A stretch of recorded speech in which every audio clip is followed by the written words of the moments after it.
বিসমিল্লাহির রহমানির রহিম। আমরা জানি কোনো ব্যক্তি মৃত্যুবরণ করলে তার জীবিত উত্তরাধিকার বা ওয়ারিশ যারা থাকেন তারা তার সম্পত্তিতে মালিকানা লাভ করেন।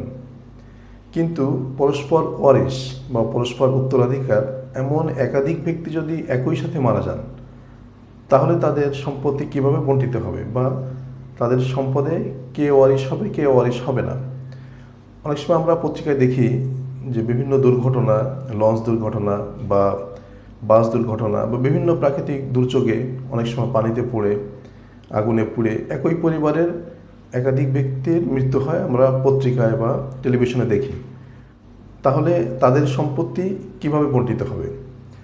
মূলত সম্পদ বন্টন কখন হচ্ছে সেই বিষয়টি গুরুত্বপূর্ণ নয়। গুরুত্বপূর্ণ হলো কে কখন মৃত্যুবরণ করলো। অনেক সময় এমন হয় যে কোনো ব্যক্তি 2015 সালে মৃত্যুবরণ করেছে, 2020 সালে তার স্ত্রী মৃত্যুবরণ করেছে, 2021 সালে এসে তাদের সম্পদ বন্টন করা হচ্ছে।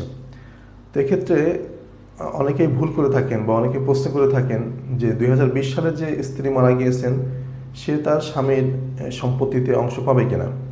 তো অবশ্যই পাবে। 2020 সালে তো তিনি জীবিত ছিলেন, যদিও সম্পদ বন্টন করা হচ্ছে 2021 সালে।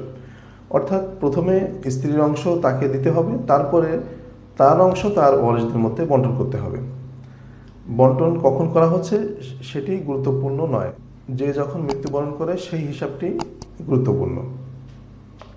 তো একসাথে একই পরিবারের বা পরস্পর ওয়ারিশ একাধিক ব্যক্তি মৃত্যুবরণ করলে তাদের বিষয়ে ইমাম আবু হানিফা, ইমাম মালিক এবং ইমাম শাফি রহমতুল্লাহ আলাইহি তারা বলেছেন এক্ষেত্রে পরস্পরের উত্তরাধিকার সূত্র কার্যকর হবে না।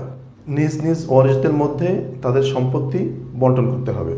তবে যদি নিশ্চিত জানা যায় যে কে আগে মারা গিয়েছে বা কে পরে মারা গিয়েছে, তাহলে সেভাবে আবার সম্পত্তি বন্টন করতে হবে। অর্থাৎ পরে যিনি মারা গিয়েছেন তিনি আগে মারা যাওয়া ব্যক্তির সম্পত্তিতে মালিকানা লাভ করবেন।